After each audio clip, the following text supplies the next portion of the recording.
Amidst a lot of understandable and genuine concern after last night's preseason game, the 49ers did get a big boost quietly. Not a lot of people are talking about it, and we should be. Hit subscribe if you're looking for daily 49ers content. I'm excited in this episode to break down the big boost the 49ers just got. There's a lot of angles to it. There's a lot of little pieces to it, and I can't wait to hear what your thoughts are in the comments, so comment as always. But quick question for you while we're talking about comments.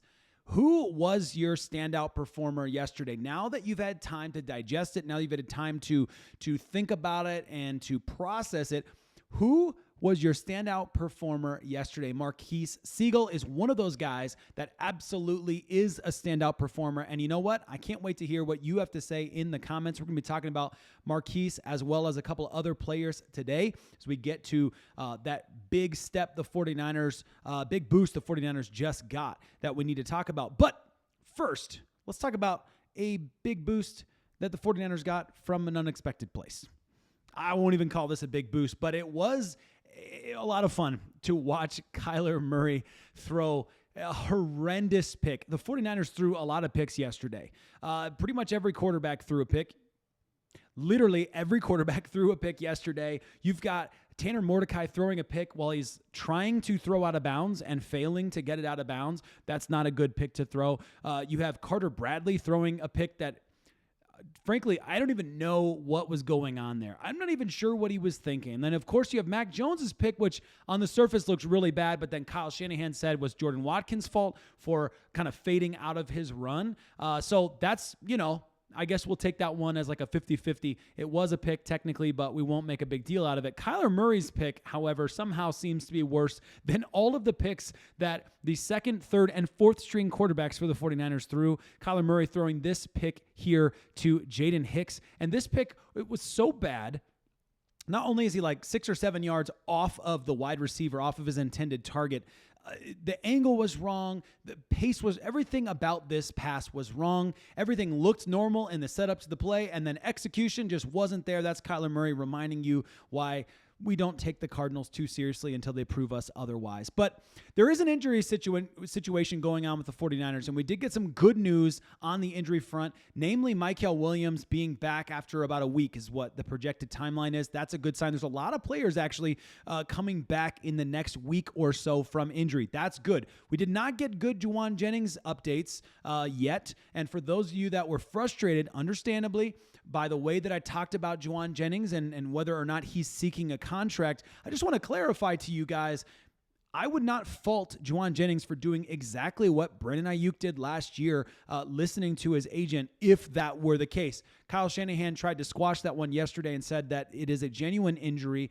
It has nothing to do with contract stuff. So I don't know what to make of that. I'm just going to leave it as it is for now, but I do respect your comments as always and appreciate the negative feedback that was warranted because I didn't do a good enough job of explaining where I was coming from on that particular take.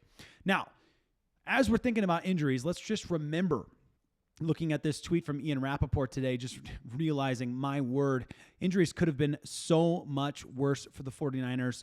Rondale Moore, a guy I used to have on my fantasy team years back, he's likely out for the season. Lucas Niang tore his ACL. He's going to be likely out for the season. That's how that usually goes. Matt Henningsen, he's out for the season. And then if you didn't hear... blanking on his name, but the Chargers offensive tackle also out for the season. We learned that a few days ago. So, the injury situation for the 49ers is not ideal.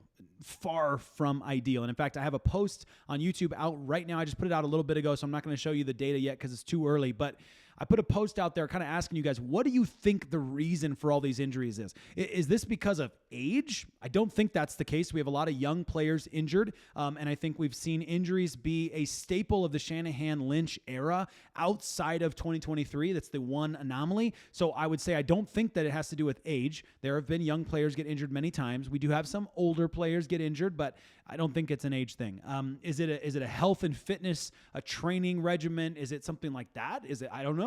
Is it bad luck? I don't think you can say bad luck after 7 years of injury history to back it up. But what I do know is the 49ers have had a bad injury history, and they do need to get that sorted out right away.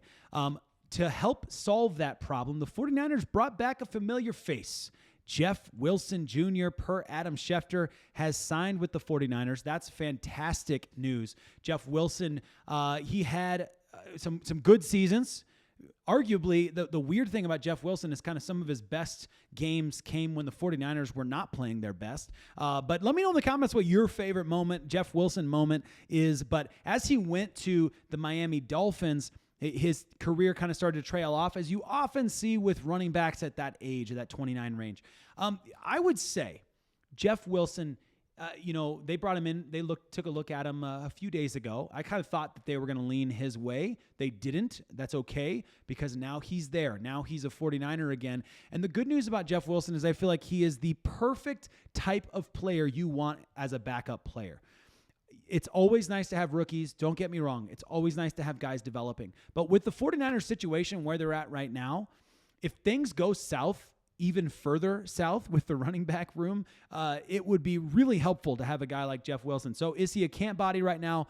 Maybe, but he has enough talent and enough experience to be kind of, Russell Gage isn't the best example, but that kind of a player for the team where you bring him in, maybe in the back of your head, you think he could be a camp body, but if he goes and he balls out, he might get an opportunity for this football team, which is exciting, of course. He has now amassed, to this point in his career, 2,370 yards on 531 carries and 18 touchdowns. His career average, despite having fallen off quite a bit with the Dolphins, his career average is still 4.5 yards per carry, so that's nice. And then we also have the passing game to remember with Jeff Wilson having, let's see here, 74 receptions for 585 yards and 5 touchdowns as well through the air. So that's something worth considering. I think this is a perfect kind of move for the 49ers. We're obviously biased, but I like a move for a veteran back who's maybe dropped off because of age and because of opportunity of other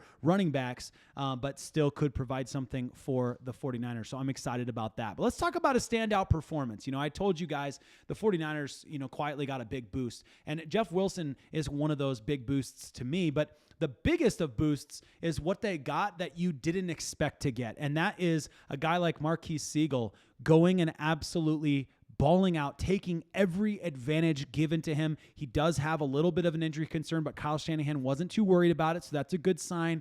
But just thinking about Marquise Siegel, I'm not a film analyst, I'm not a breakdown guy, but just looking at the play, at the layman, okay, let's just consider myself the average football watcher for a second.